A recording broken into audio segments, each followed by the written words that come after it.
This is a special Hanukkah edition of Judaism Unbound, Night 8.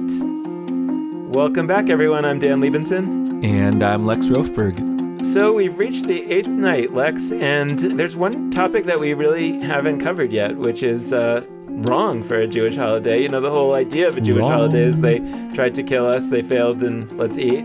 And so let's talk a little bit about eating. Let's talk about eating, and let's do some eating too.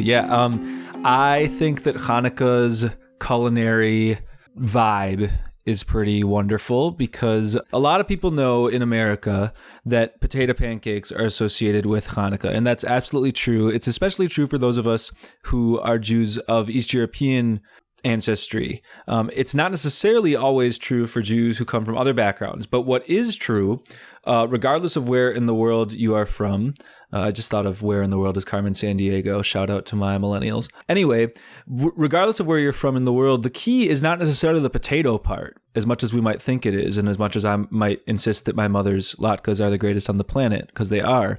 It's really about the fried food. That's what's sort of universal about this. And there are all sorts of examples of different cultures around the world that have fried different things in honor of Hanukkah.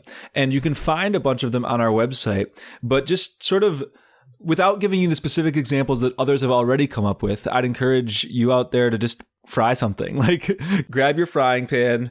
Hopefully, just like in the story, you've got a little bit of oil left after these 8 days. There's a little bit of a miracle in the air, and like however much oil you thought you were going to need for your dinners the last few days, like hopefully you still got some olive oil in the cabinet, maybe some peanut oil, and you can put it towards, frying something wonky that you haven't tried before. And just as a shout out to the strangest fried food I've ever had, it's probably when I was at the Mississippi State Fair, definitely among the best places to find fried food in the universe.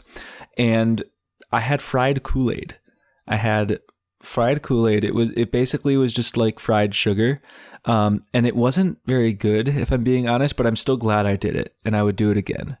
I think that I had a fried Milky Way on a stick at the Minnesota State Fair one time, and I think it actually was pretty good. My wife didn't think so. She thinks it's too sugary, but I liked it. Yeah, fried Oreos I've done. Those then probably a similar vibe. Those are good.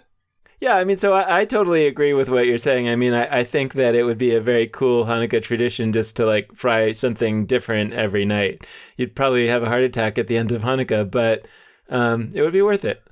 Heart attacks for the good of the Jews.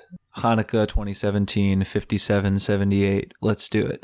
That's not serious, but also fry some stuff because it's delicious and we have an excuse because our religion says it's an excuse. But we're going to close out this particular episode of the series, the last night of Hanukkah. And just even though we're closing out, we would love to hear what your various traditions are that you do with your family, with your friends, with your loved ones. This is a holiday that particularly lends itself to creativity. It's, a short little ritual of lighting candles, a couple little blessings, and it's perfect for sprucing up in whatever ways you'd like to because it's so bite-sized and so easy. So I hope that people will do that. We'll send them our way at dan@judaismunbound.com or lex@judaismunbound.com, or through our website. There's the Submit Your Traditions tab that you can access from the homepage, because we'd really love to hear. And then next year when Hanukkah rolls around, we'll have a big old Rolodex of creative rituals for people to try out that you will have shared with us. So thanks in advance for that. And with that, this has been Hanukkah Unbound.